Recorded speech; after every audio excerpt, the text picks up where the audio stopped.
ৰেলেই একমাত্ৰ সাধন যিয়ে দীঘলীয়া যাত্ৰা কৰিবৰ কাৰণে আমি সকলোৱে বাছি লওঁ। আমিতো সকলোৱে কেতিয়াবা নহয় কেতিয়াবা ৰেলৰ দ্বাৰা যাত্ৰা কৰিছোঁ।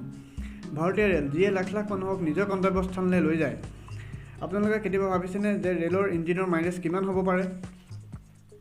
আমাৰ যদি উদাহৰণস্বৰূপে আমাৰ যদি কোনো বন্ধুৱে বাইক বা গাড়ী কিনিলে প্ৰথম প্ৰশ্নটো সোধোঁ আমি মাইলেজ কিমান দিয়ে। তেনেকৈ ৰেল ইঞ্জিনৰতো এটা মাইলেজ ফিক্স কৰা থাকে।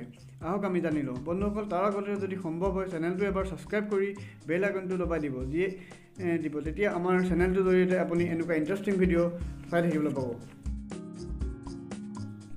বন্ধুসকল, জানেনে আপোনালোকে ভাৰতীয় ৰেলে নিজৰ সকলো মাৰ্গ ইলেক্ট্ৰিক কৰি আছে, যাৰ ফলত ৰেলৱে বিভাগে ডিজেল বহু পৰিমাণে বচাব পাৰিব। এতিয়া যোনবিলাক মাৰ্গত ইলেক্ট্ৰিকৰ সুবিধা নাই তাত ডিজেল ইঞ্জিনৰ ৰেল চলাই থকা হৈছে।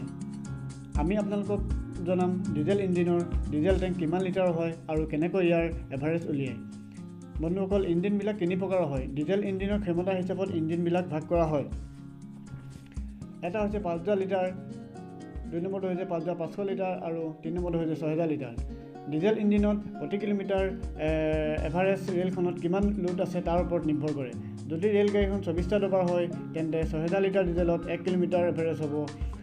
ইয়াত আৰু এটা কথা কৈ থওঁ, যদি 12টা ডবাৰৰ পেচেঞ্জাৰ ৰেল হয় তেন্তে তাতো 6000 লিটাৰৰ 1 কিলোমিটাৰ এভাৰেজ আহিব। কাৰণ প্ৰত্যেক ষ্টেচনত ৰেলগাড়ীখন ৰখাব লাগে, কাৰণ ব্ৰেক আৰু এক্সেলেটৰ ইউজ কৰি থাকে কাৰণে ডিজেল বেছি পৰিমাণে খৰচ হয়। আৰু যদি 12টা ডবাৰ গাড়ী হয় আৰু যদি এক্সপ্ৰেছ হয় তেন্তে ধৰি লওক প্ৰায় 4.5 লিটাৰত 1 কিলোমিটাৰ এভাৰেজ আহিব। ভিডিঅ'টো শেষলৈকে চোৱাৰ কাৰণে ধন্যবাদ।